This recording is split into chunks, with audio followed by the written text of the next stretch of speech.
Orang Kelantan kibar bendera Israel, sokong Israel, kata negeri Serami Mekah. Mentah. Tak semudah itu nak buat kesimpulan. Nak ulas sesuatu perkara, kena tahu secara menyeluruh mengenai perkara itu.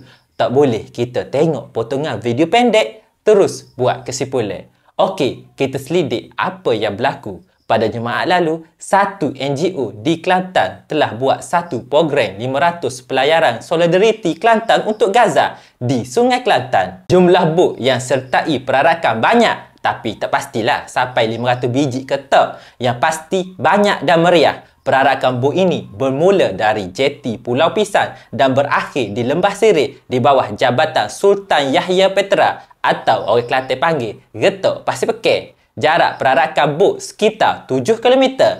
Dikatakan hampir 10,000 orang hadir di tepi-tepi Sungai Kelantan untuk berikan sokongan. Di mana yang cetuskan kontroversi? Sabar.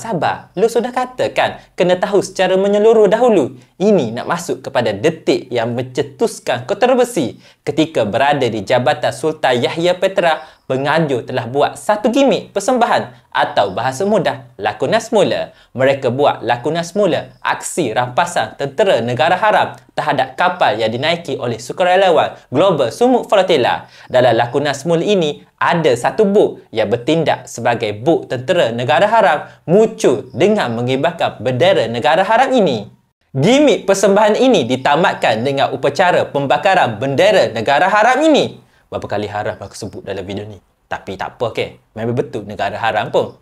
Lo pasti yang hadir ketika itu faham apa yang cuba disampaikan oleh penganjur. Cuma isu ini mula panas bila ada video-video pendek bot mengibarkan bendera negara haram ini viral di media-media sosial. Video yang viral ini sebenarnya tidak menggambarkan apa yang sebenarnya berlaku. Niat penganjur sebenarnya baik untuk cuba memperlihatkan seria mungkin apa yang berlaku terhadap sukarelawan Global Sumuk Flotilla.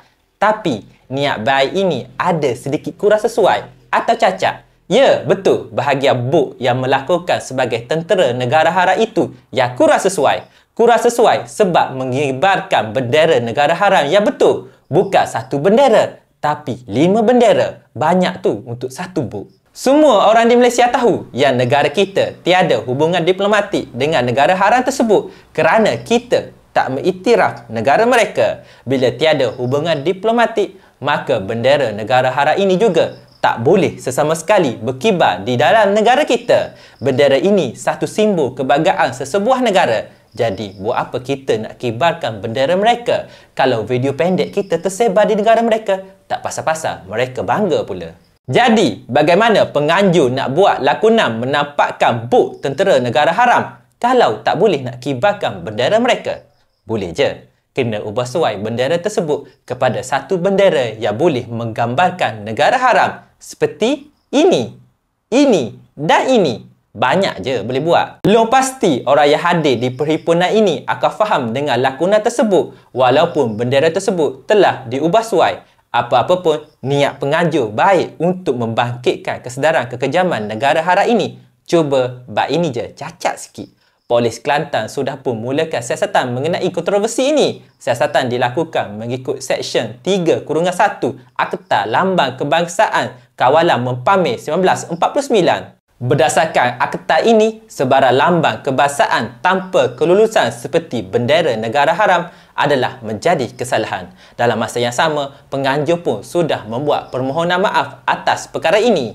Cuma nasihat long kepada mereka yang bersama penganjur, hentikan seketika membuat kenyataan balas untuk membalas kritikan-kritikan netizen ni. Sebab kenyataan balas dengan emosi hanya akan memanaskan lagi situasi yang sudah panas. Seperti mencurahkan minyak dalam api.